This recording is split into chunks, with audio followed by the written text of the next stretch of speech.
Hi guys, what's up? It's Anne. Today I felt like doing a get ready with me and I wanted to talk about some stuff. So yeah, if you are here to watch all that, then you came to the right place. I'm gonna just get started with my makeup. I already did some of my brows, but not all of my brows. So I'm gonna do the Catrice Prime and Fine Beautifying Primer.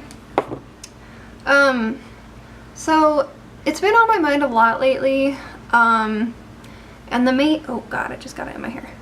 And the main focus of, oh my god, oh my goodness. Okay, headbands, I don't know how people don't get makeup in their hair all the time, like, seriously. But the main focus of today's video is I wanted to kind of talk about why I quit my job at Great Clips. And this is not as a disclaimer, because I know everybody's probably gonna jump down my throat, maybe, depending on how many people watch this video.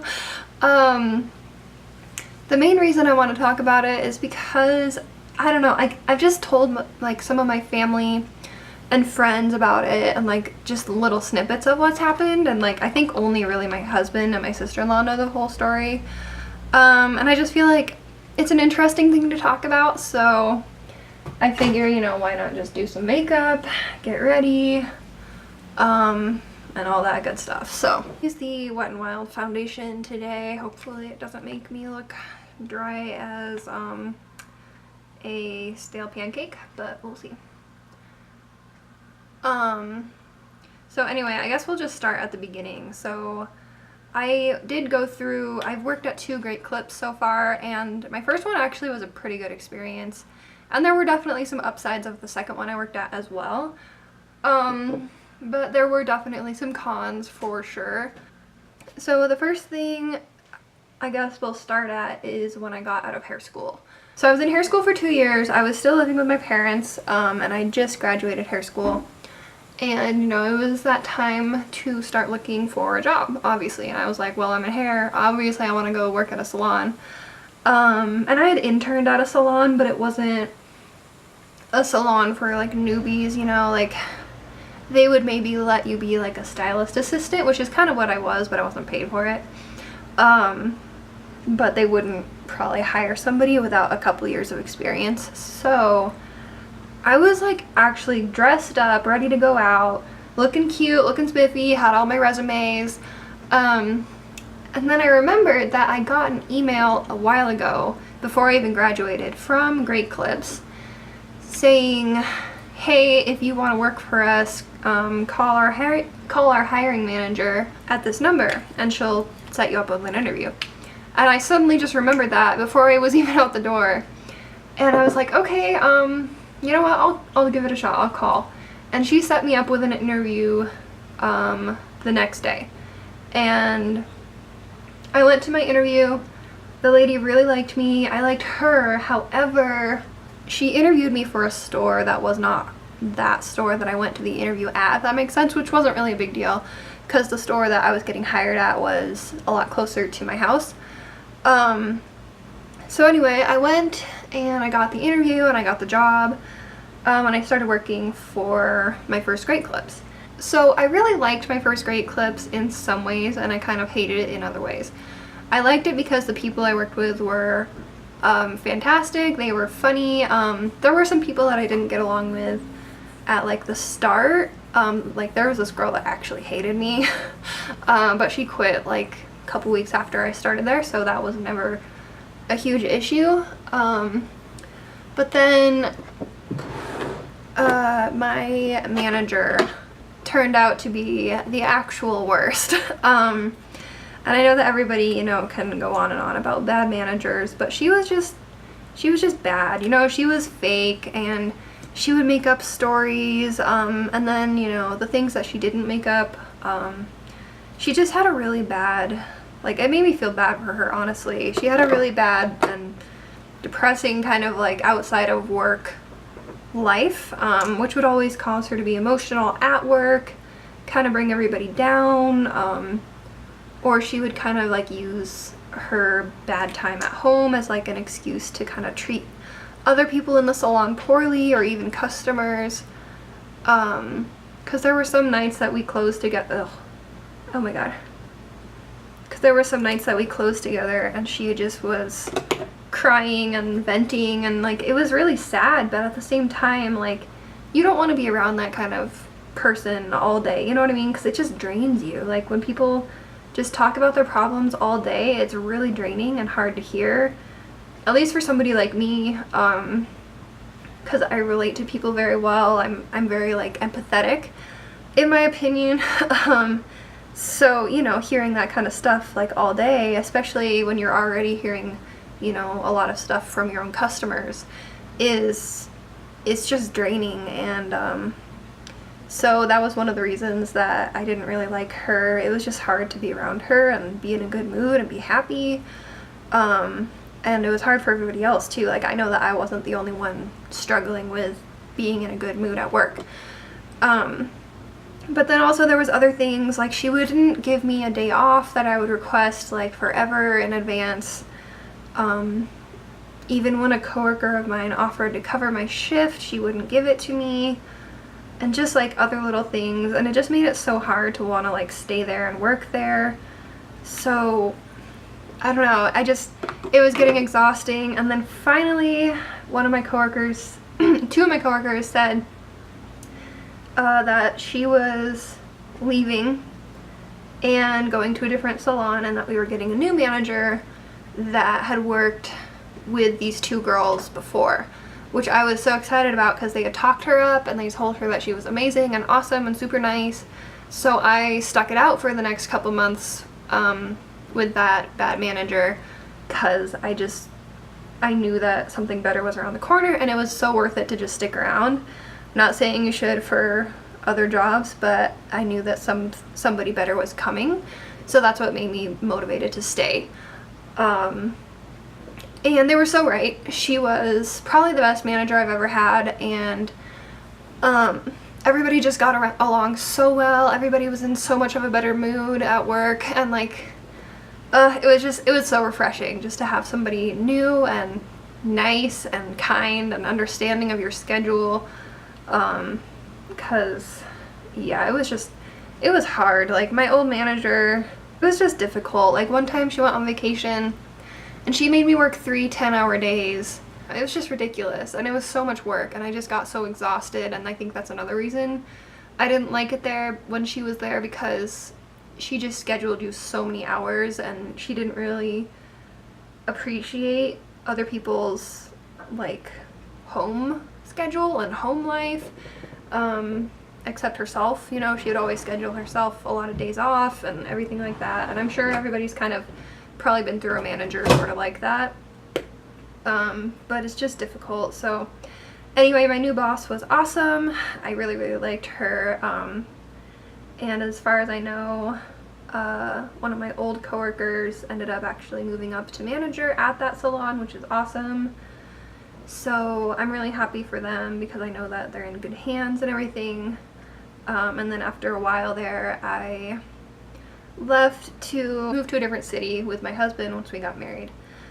And then I started working at the second Great Clips, which is more where all the problems kind of started for me. I mean, right off the bat, you know, when you start a new job, like, of course everybody's nice and you don't really expect there to be drama or anything like that. And in a salon, drama is so inevitable. Like, you cannot escape it. Every day you're gonna walk in and there's gonna be something going on. Like, I've never worked in a place where there hasn't been some sort of drama going on, you know. The next day you walk in, you're like, oh, well, that happened. Yeah, it was bad. The drama just kind of, you know, the more you work somewhere, the more you realize, like, how people really are and how they actually act, and you know, the things that they'll say or do to manipulate somebody, and it's not good. Okay, so here's the thing though. Here's why I felt really bad about leaving my salon, or that Great Clips, is because my manager was one of the sweetest ladies, and she was so considerate and so kind, and she worked so hard for everybody else. So it's like, going from, you know, a terrible boss to like a great boss to a older lady who will work her butt off just so that way you can have, you know, an extra day off or something that you want. Like, it's really hard to want to leave that because she's done so much for you. But I'll get into why I had to leave in a minute. Okay, so there was this other older lady that worked there, and I'm not gonna say her name or anything. I'm not gonna say anybody's name if I can help it, just cause, you know, privacy reasons, obviously. But, you know, she was always decently nice to me and everything, but there were just things where she would just hard to work with her after a while, because we hired a new receptionist, and our receptionists don't really, at least the one that we had, didn't do anything besides reception, you know. So they would sweep the hair for you, answer the phone, and check people in, and clean things, and do towels, you know, like basic stuff around the salon that we needed to get done.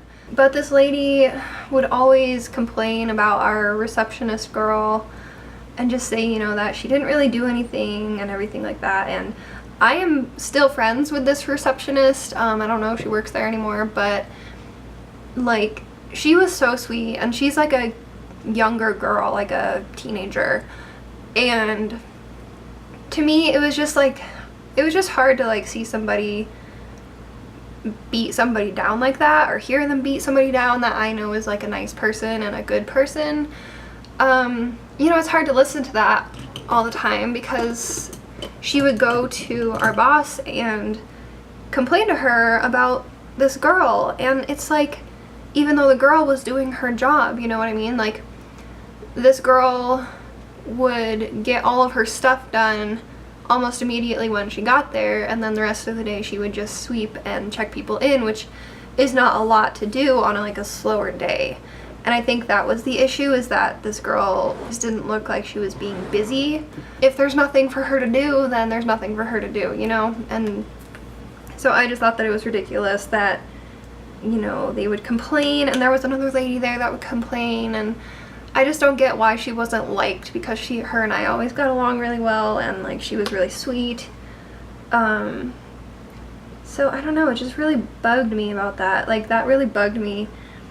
And then this lady just kind of always had something to complain about every day. I mean, I'm sure we all know coworkers or people in our life that are like that, but you know, when you have to be around them every day, it's hard, and it can drag you down, and it's just not a fun environment to be in after a while. Like, it makes you kind of dread going to work when people are so negative all the time.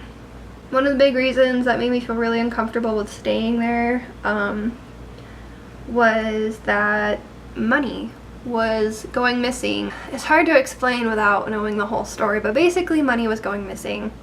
And it didn't really make a lot of sense, because money got taken, and I had closed. So we have two receptionists, and I'm friends with both of them, and for whatever reason the first girl never got as much crap as the other receptionist that I was just talking about.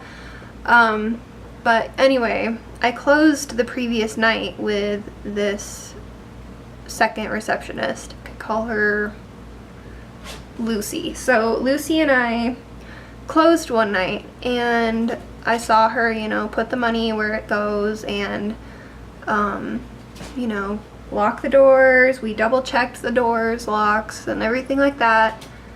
And the next day when I go into work, Lucy isn't there working that day, but she comes in later, and everybody's kind of freaking out at me when I go in, and they're like, the money's missing, like, what's going on? Where did Lucy put it? And I was like, Lucy put it here. Like, I saw her, I'm a witness.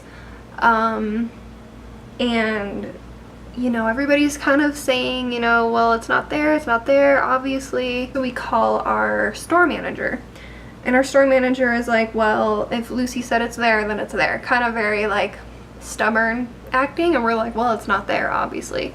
Somebody got in, and they knew where it was, and they took it. And so anyway, after like a day or so, that just kind of got dropped. I don't really know how or why, but we were all telling our store manager, like, you know, we should get security cameras. That way we can figure out if anybody breaks in next time, like who they are, how they got the money, you know, whatever, how they got in, etc. Because the thing is, I don't have a key. I didn't have a key to the store, and those 2 receptionists didn't have a key to the store. I'm pretty sure it was only 3 or 4 people at that store that had a key to get in. So I kind of knew that. I had a feeling that it was one of these ladies, but I definitely had a feeling when it happened a second time. Yes, it happened twice. Money went missing twice. So in case you needed more validation for why I quit, yeah, it went missing twice, and nothing good ever happens when that sort of thing happens. So, and this time it happened with our other receptionist, the other girl that's really sweet but got a bunch of crap. We'll call her Maddie. We'll call her Maddie. Not her name, but we'll call her that. So Maddie and I actually closed one night together. And then the next day I wasn't working. I think it was a Sunday. Okay, you guys, it's me again. My camera decided to shut off after recording 20 minutes, and I always forget that it does that.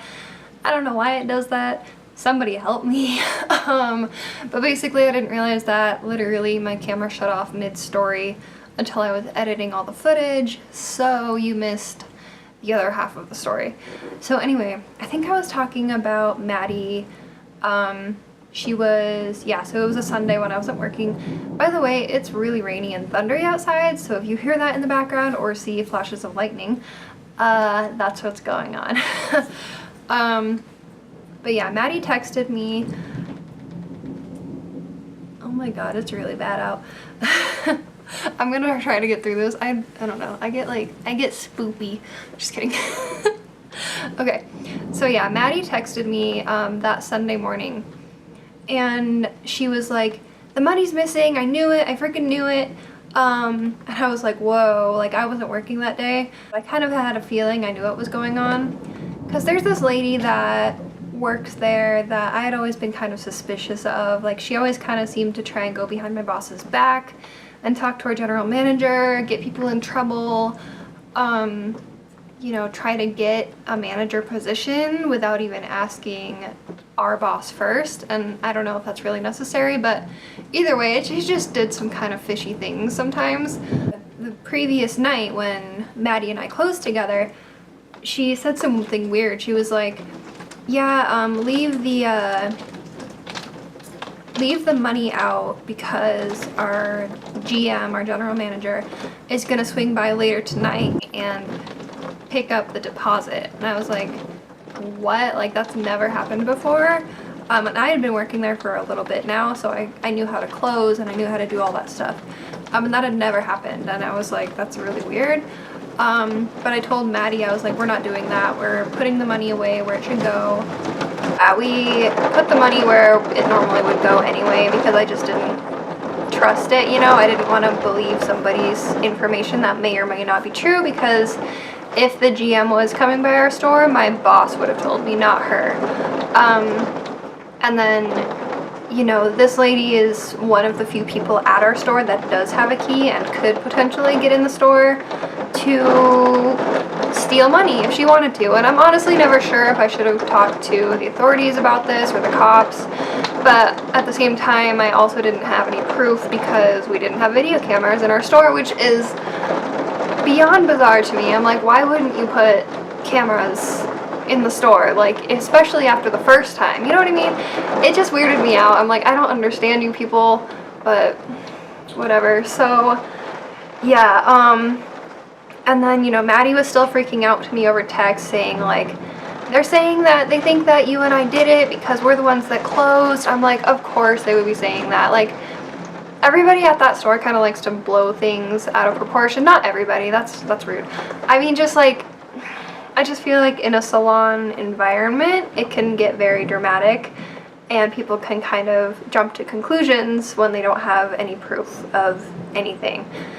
So anyway, I don't know, that's kind of one of the reasons that I wanted to get out of there, just because if something bad did go down with the authorities, like, I just didn't want to stick around to see it happen. I can't even imagine. But I just have a suspicion that it was this lady, because she had a history at previous salons of just doing fishy things, and she even got fired for one reason or another somewhere else. Like, I know this lady has a history, so that's why I was suspicious. But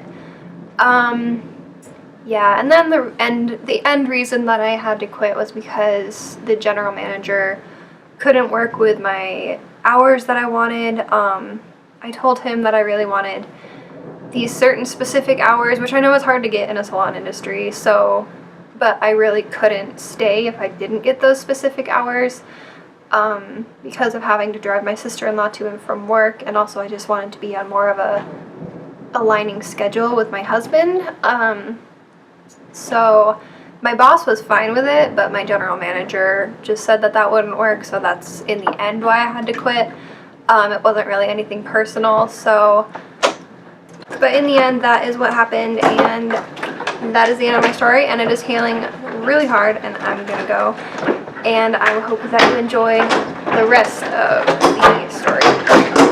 Okay, so my camera shut off, but hopefully it, you know, finished like, hopefully I got out, you know, all of my story. But I wanted to also tell you guys about a kid that tried to get my number in Walmart, just because I'm, you know, only halfway done with my makeup and I need something to talk about. Basically, I was going, it's really not like that interesting of a story, but to me it's interesting because it's never happened before. So basically, I was going through Walmart, and for whatever reason, I think I was going through like the men's shoe section or something. And this was not my normal Walmart either.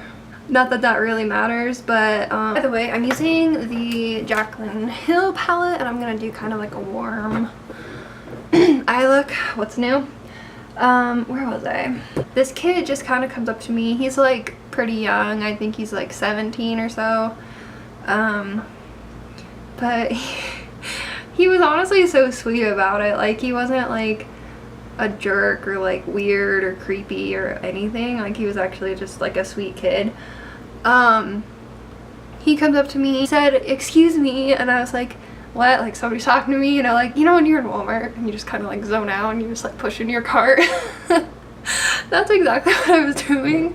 I was like in the most random aisle and I didn't even need to be there, but I was just kind of zoning out. I was in a blackout mode, you guys. Just kidding. He was like, "Excuse me." I was like, "What, huh?" And like, I turned around and he was like, "Hey, my friend over there," I'm like, "Friend? What friend?" "My friend over there thinks you're really pretty and was wondering if," he like had his phone in his hand and was wondering if, he could get your number. I was like, "Oh, okay." First of all, he didn't really have a friend with him. I had seen him around the store a little bit and he didn't have anybody with him, so I don't know that I believe that, but I was trying to be nice about it, you know, because I don't want to be like a jerk, and he was really nice too, so just trying to be nice about it. So I was like, "Oh, I'm sorry, I'm actually married," and I showed him my rings and everything, and he was like, "Oh, really? Like, oh my goodness, I'm so sorry," and like, he was like really embarrassed, and I was like, "Yeah, I'm sorry, but thank you for asking," you know, still like flattering and nice, I guess. So but yeah, and then, you know, he kind of went his own separate way and I went mine, and that is literally the end of the story. And I've only gotten my transition color down, so I'm really running out of things to say, guys. You know, I think I'm just gonna save us some time and I'm gonna finish up my makeup and quit talking, and I will be back in just a second. Okie dokie, you guys, my makeup's all done, and I hope that you enjoyed these little stories. If you want to hear, you know, some more stories, if I can think of any, then leave me a comment, leave me a like, let me know. Just let me know what you want to see, honestly. Be sure to follow me on all my social media stuff. Everything will be listed down below and linked for you guys, and I hope that you are having a wonderful day, and I will see you guys in my next one. Bye. In the end, that is, oh my god, it's hailing. I hate hail. I really hope my car is okay.